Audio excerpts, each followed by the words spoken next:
Hi, my name's Phil. I like talking about politics, and this is the Political Postbox, where I take some of the more engaged with comments that have appeared on the channel from the past week and add my own further thoughts onto them. But first, if you'd like to be notified of daily news and politics, then please subscribe to the channel and click the bell notification icon. So, on to the first one, and a bit of a philosophical one. So, I have been arguing for some time that the UK government's pretty bad. It's very bad, in fact. But I don't think it's the worst. I really do think that Donald Trump's government is much worse than Boris Johnson's. And someone here saying, because I did a video, of course, the fact that we now have no functioning government in the UK. It hasn't been a well-functioning one for some time, but not functioning at all at the moment. So you don't have a good functioning government now, so we haven't had one in 39 months, Barbarian Yang. I think we might have to nick that barbarian tag, though.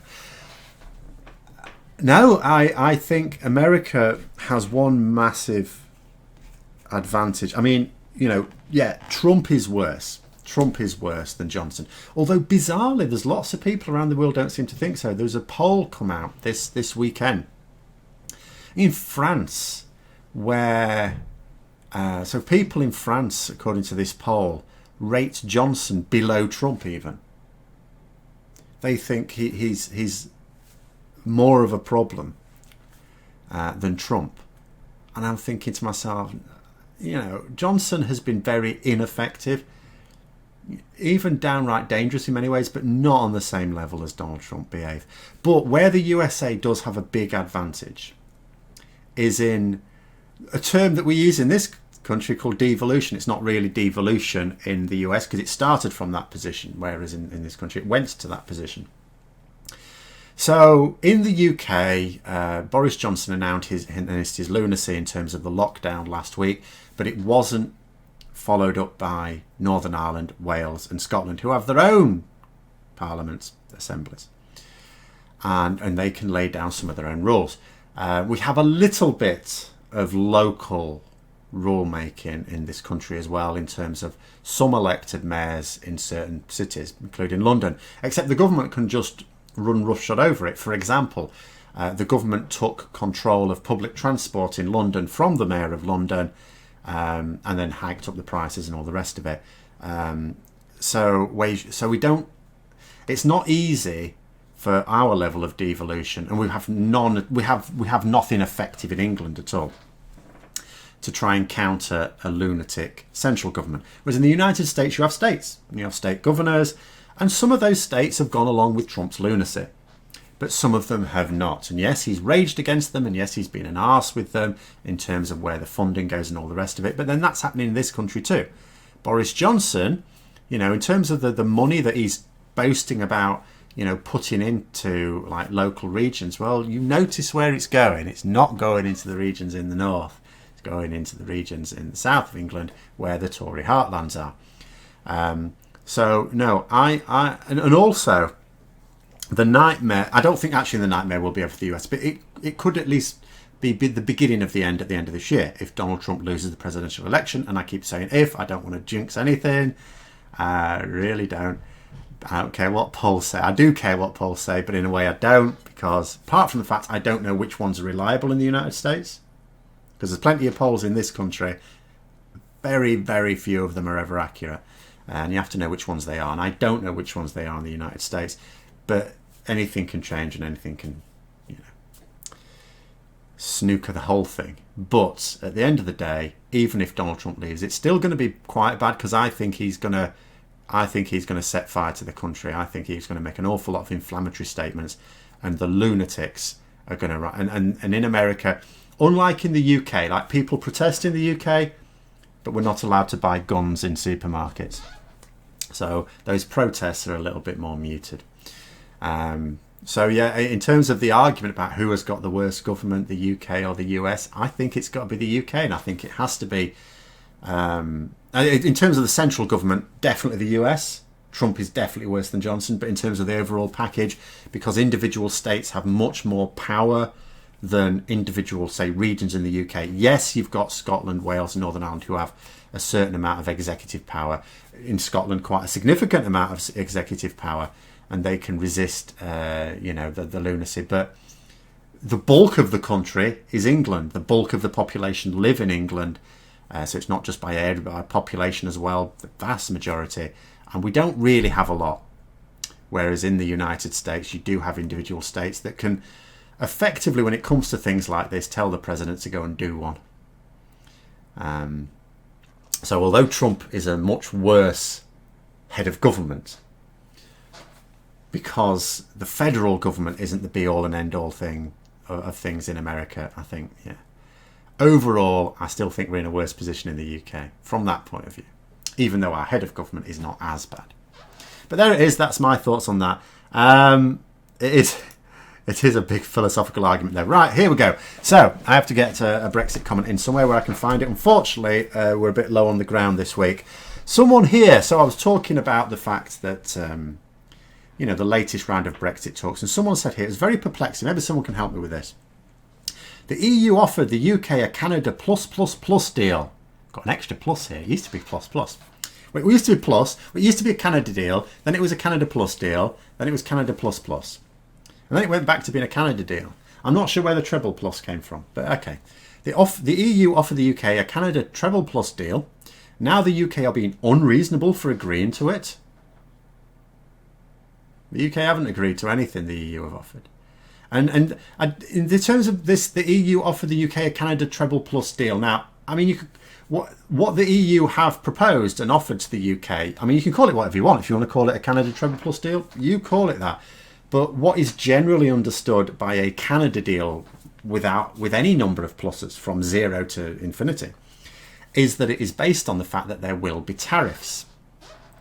Now, the EU have said that if you want to negotiate a deal where there'll be tariffs, that's fine, but it will take years to do it. But they haven't themselves offered such a deal because it doesn't make sense to anyone to have tariffs where there used to exist no tariffs.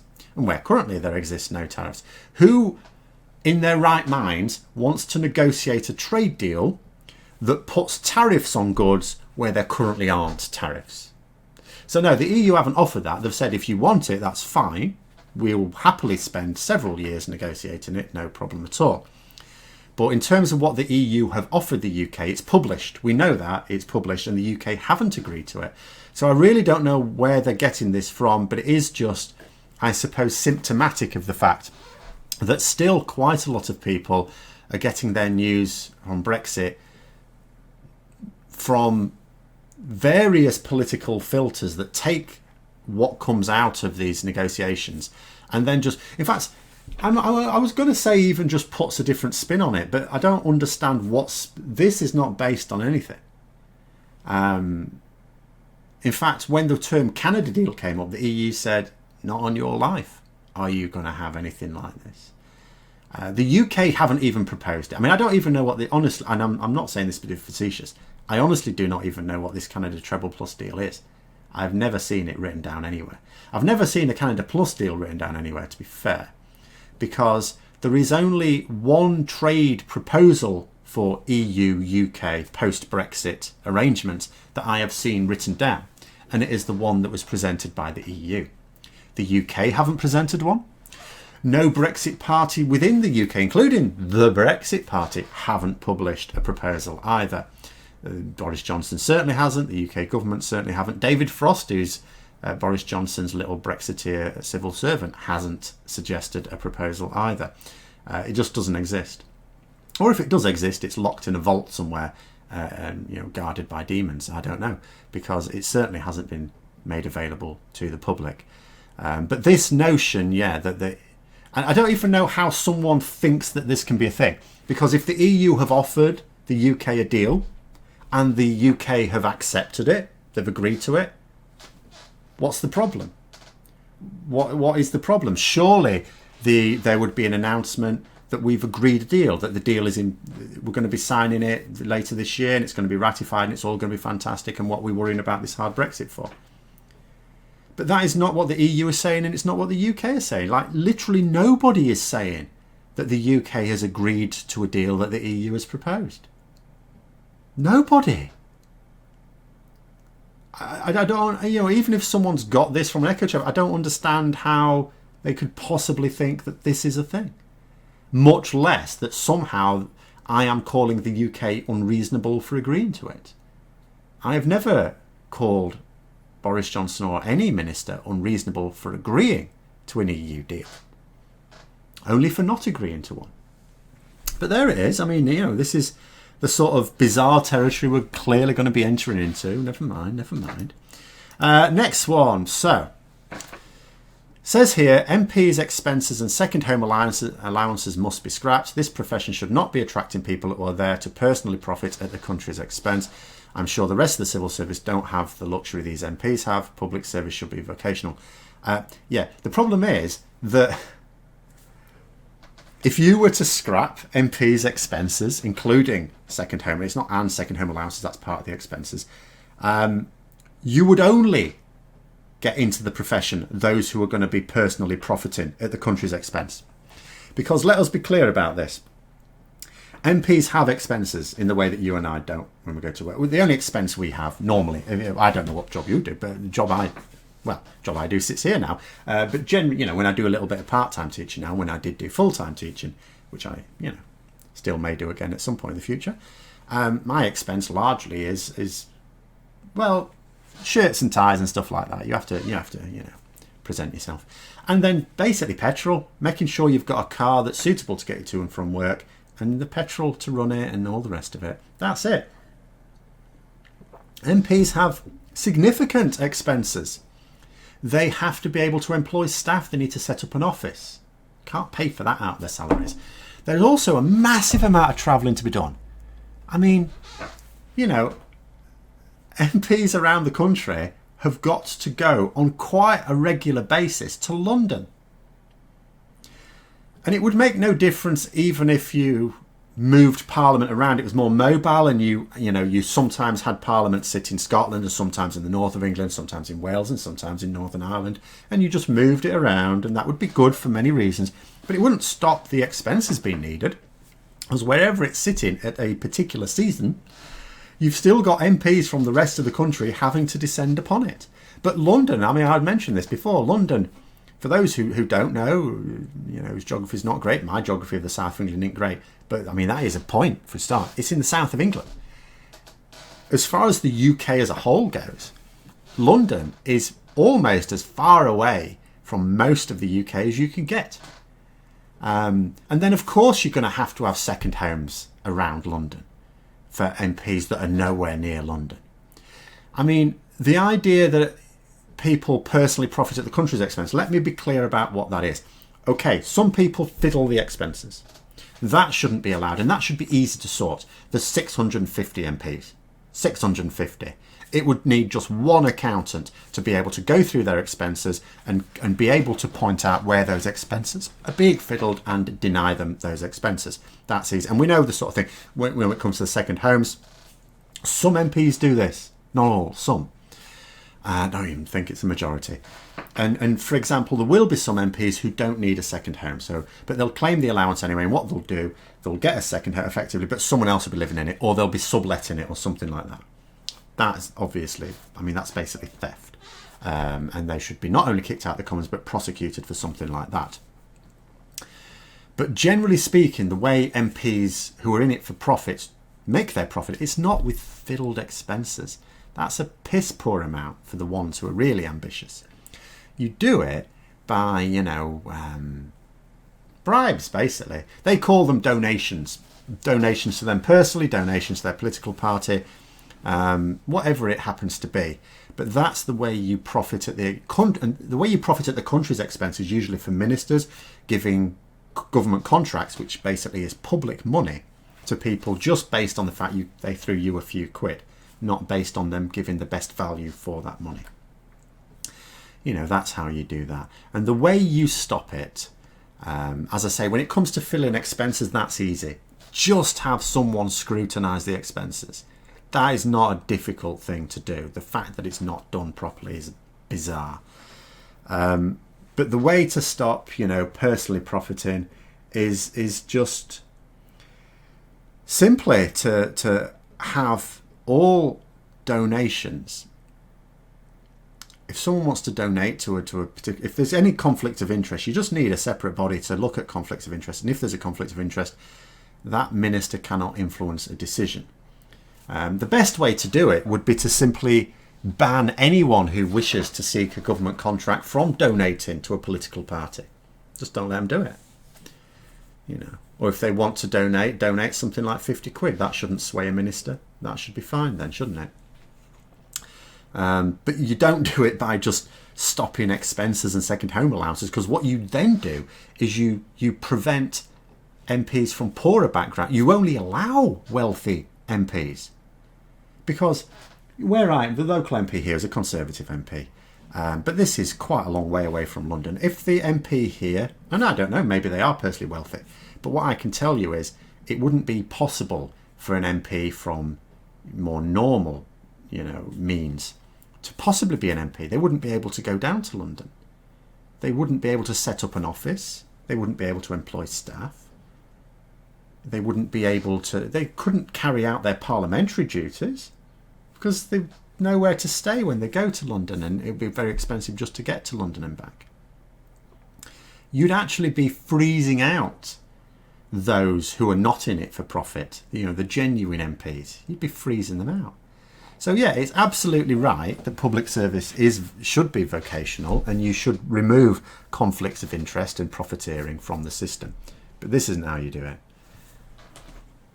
But anyway, on to the next one. So this is about the concept that, so what the UK have asked, I did this in a video very, very quickly. The UK have asked to be able to certify goods manufactured in the UK as suitable for the EU market.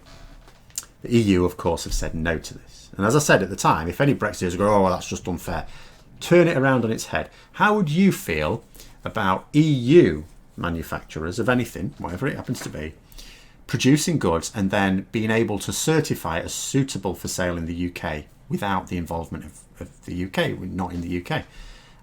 They'd be livid at that prospect. So of course it can't be done. But what this means is if you manufacture anything and you intend to sell it in the EU after Brexit,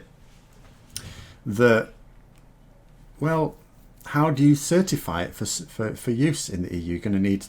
You're going to need an EU agency to do that.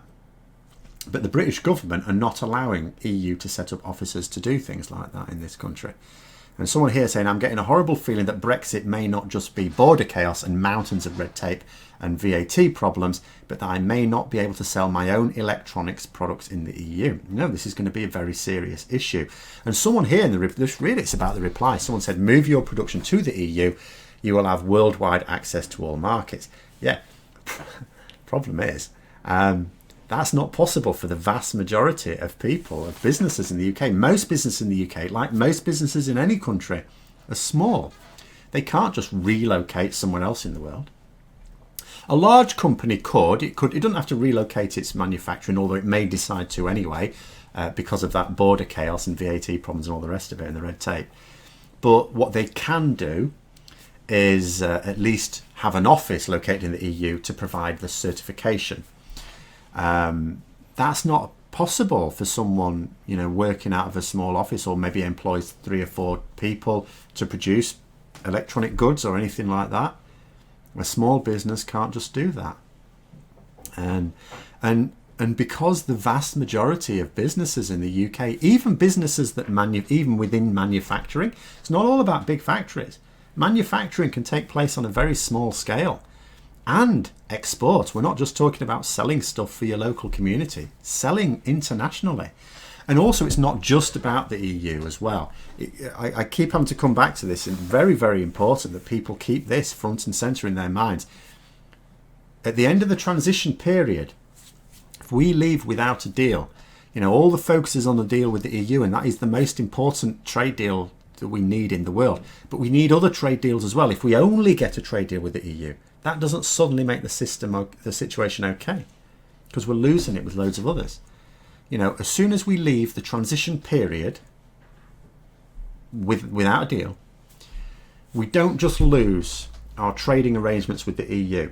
We lose our trading arrangements with the US. Don't go banging on about a US trade deal, because it ain't happening anytime soon. Japan, well, actually, all of the major economies. Because now I think about it, the largest economy that I can think of that we have a trade deal already arranged with, and even that's really just on the same basis as now, as like Switzerland and Australia. That's it. In terms of the rest, it's just small countries. We don't have anything arranged with the largest economies in the world, but the EU does. And at the moment, we're benefiting from those trade, whether they're full trade deals like with Japan or just lots of bilateral trading arrangements like with the US. We, at the moment, benefit from those. We won't do at the end of this.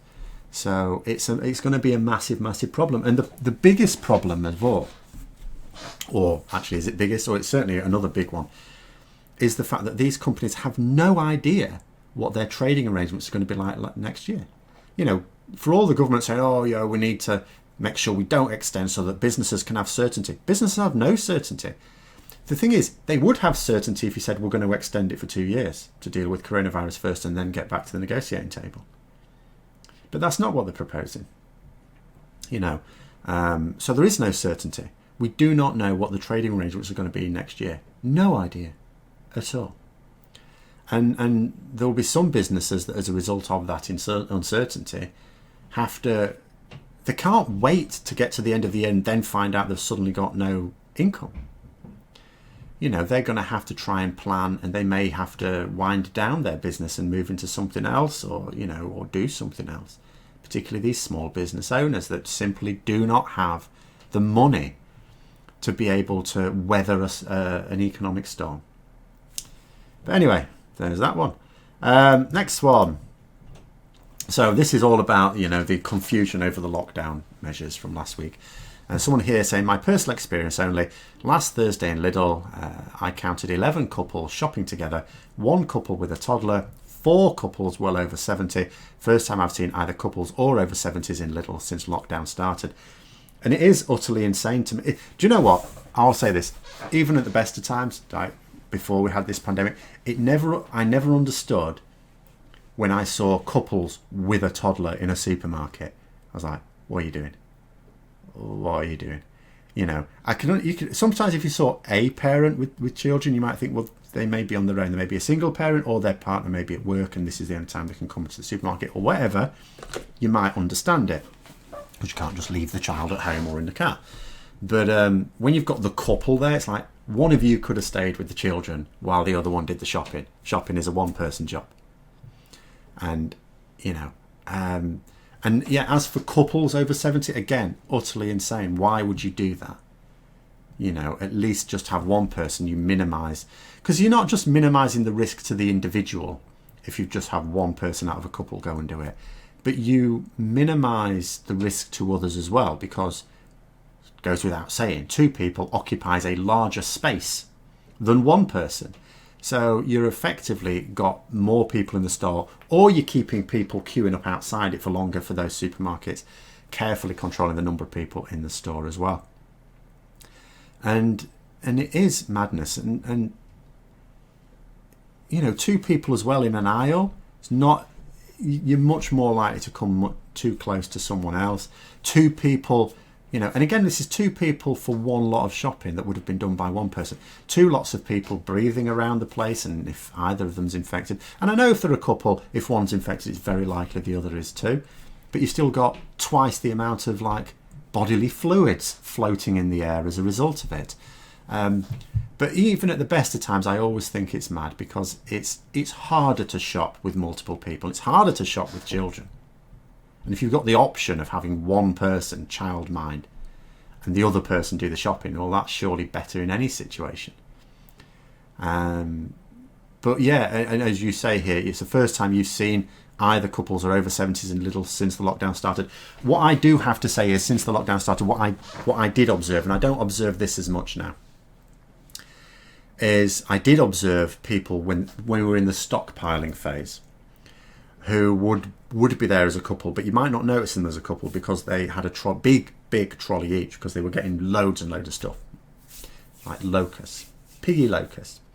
But yeah, since the announcement last week, where we're supposed to still be in lockdown, but effectively we're not.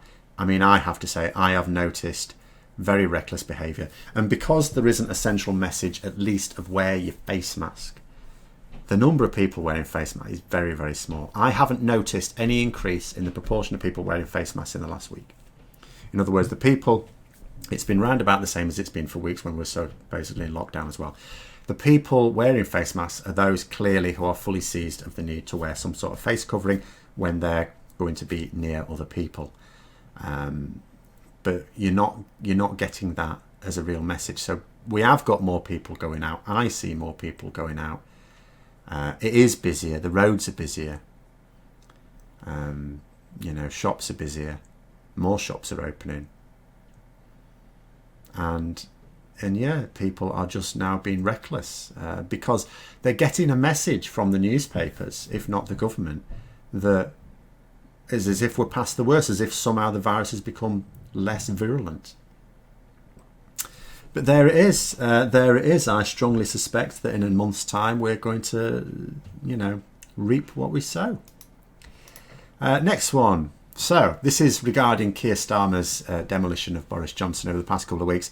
And for those who aren't aware, at the moment Parliament is sparsely populated with MPs. Normally they're absolutely jam-packed in for a major thing like PMQs, standing room only for some MPs. And nowadays there's a maximum of 50 MPs allowed in the chamber so that they can distance themselves, tape and stuff down to show how far apart to sit and stand from others. But in reality, we're not even getting 50 MPs in most of the time. In fact, papers have been reporting sometimes it's just like a dozen. So someone's saying here, the empty chambers during PMQs totally changes the dynamic of these interactions. No PM can rely on boisterous support that belittles the issues. It's very telling. Our anachronistic rituals are dysfunctional for modern government. I hope they keep this format.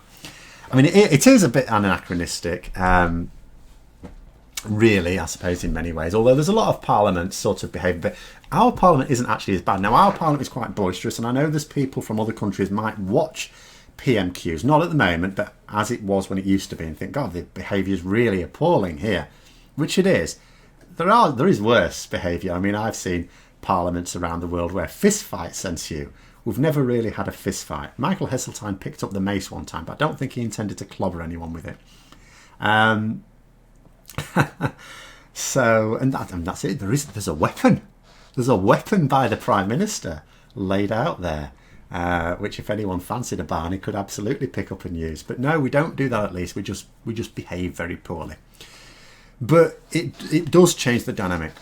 Because usually, as I say, the way I imagine it works is someone watching it who's not necessarily that politically aware, but they're putting the effort in, they're watching PMQs, or indeed any debate in Parliament. But let's say PMQs. So the leader of the opposition stands up and says something attacking the government, and the MPs on their side cheer. And then the Prime Minister stands up and says, but fliffle flaffle. And sits down and his MPs cheering, rah. And you're looking at this as a neutral and you think, well, this is just party politics, isn't it? Because whenever the leader of the opposition says something, opposition MPs cheer. Whenever the Prime Minister says something, the government's own MPs cheer. So nothing really, they're not taken in by the argument, it's all about the cheering. You take out the cheering and it's all about the argument. That's all that exists. All that exists is the exchange. And people are watching it now and going, Boris Johnson made a right arse of that, because they haven't got any. I suppose it's a little bit like the canned laughter they put on some sitcoms, like comedy shows, just to go, this is the bit you're supposed to laugh at, which is always really annoying, isn't it? And don't give me this live studio audience nonsense, because again, why would you need to? Why would you need the live studio audience? If it's funny, it's funny. But it's the same thing with PMQs now, and it is right. And it utterly exposes Boris Johnson as having no substance at all. No substance at all. Not that I think it would necessarily save him when we go back, if he lasts that long, because it will look better for him, but the questions won't stop exposing him. But you say there at the end there, I hope they keep this format. I mean, they won't. And the reason they won't keep this format is because it is the format now would be one that encourages leaders of political parties to be people with substance, with intelligence, and with good debating skills. That is not the majority of MPs. Most MPs can just tear up any hopes of becoming Prime Minister or even a Cabinet Minister if this were to be the format for the future. And of course it couldn't be the format for the future because, you know, we should have MPs where we can in the chamber like this. The idea of MPs having to be sat at home and trying to tart up whatever's behind them is a bit of a non-starter, isn't it? It's a bit of a non-starter. So they won't keep the format. It certainly doesn't play into shysters like Boris Johnson's hands. In fact, you know, they will seek. In fact, they already are seeking to try and get back to full capacity before it's even sensible to do so. What I would say, and you might look at this and you think, well, the government have a majority in Parliament. They could, you know, they could pass this. Some people have been saying, would it be legal? I mean, I'm not a legal expert, but I would think, yeah, it will be.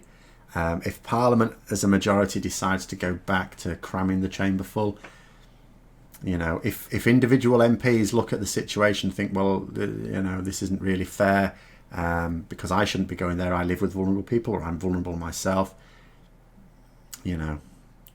But that being said, I don't think it's as simple as Boris Johnson telling his MPs to vote for such a measure, because I think, to be honest, quite a lot of his MPs won't be up for it. Has to be said. If you're going to talk about vulnerable groups, there's quite a lot of vulnerable members of Parliament on the government benches. So I don't think they're going to return to full capacity anytime soon, as much as Boris Johnson might now wish they did. But the format is certainly not going to be retained beyond the point at which MPs decide to end it. And the last one. So this is about, you know, privatisation of the NHS, which of course, you know, much of it is already privatised. But certainly the notion with the US trade deal of the US wanting to get the hands of its pharmaceutical companies onto it. Someone here saying, I can see it now in terms of how the government would pitch this. Our fantastic NHS has done such an amazing job in defending us from the pandemic. What we must do is ensure that it has all the necessary resources for the future, nothing less than a once-in-a-lifetime necessity to invest in its capabilities. Here are some companies that understand the importance of the NHS to our British soil. They would like nothing less than to support us by investing, by building hospitals, by providing vital medicines and equipment. And before we know it, half the NHS is owned by US corporations. Well, only half. I mean, at the moment, like the last time anyone did a check on this, which was at the end of last year, it was about 26% of the NHS is privatised now. In terms of funding, 26% of the funding goes to private companies. That has now increased. I don't know by how much, but I know it's increased because Matt Hancock, you know, the guy who said that the NHS will never be sold off on his watch, has thrown out to tender more services that at the moment are not done privately to private tender, including cancer services, which means, you know, our kids are going to get cancer treatment by private companies, which means, of course, of the money that goes to it, much less will be spent on the treatment and the medicines needed. So corners being cut for the sake of profit. Nice one. Good. So I don't know, it'll presumably have gone above 30% now, or will have done by the end of this year. But at this, yeah, there's going to come a point. I mean, at the point, I suppose it goes through several phases, doesn't it? So at the moment, they're privatising it in a way that people don't notice, because we pay our taxes. Some of that tax money goes to the NHS. So as far as people are concerned, it's still a national service, even though much of it is not, because in actual fact, all they're doing is diverting those taxes to private companies. But what will happen is they'll move it up and up and up till it's 100% privatised, but it will still be paid out of taxpayers' money, so it'll still be called the NHS. But then, yes, there'll come a point where they will have to say, right, we're not spending taxpayer money on it anymore. But good news, we'll get to reduce taxes. By the way, get your own private health insurance. At that point, you can't hide the fact that it is being done. But at the same time, by the time that happens, it'll be too late for anyone to do anything about it. You know, literally, another government coming in would have to rebuild the NHS from scratch.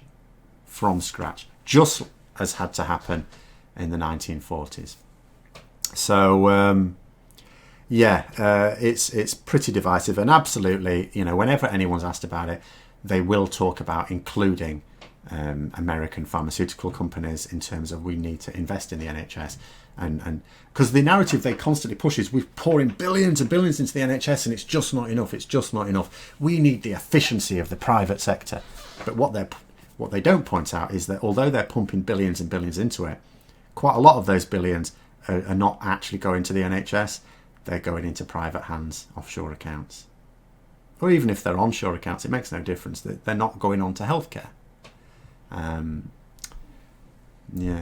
It is grim. It is depressing. And the problem is, I just think to myself, ultimately, nothing will probably stop it. I don't know what will stop it.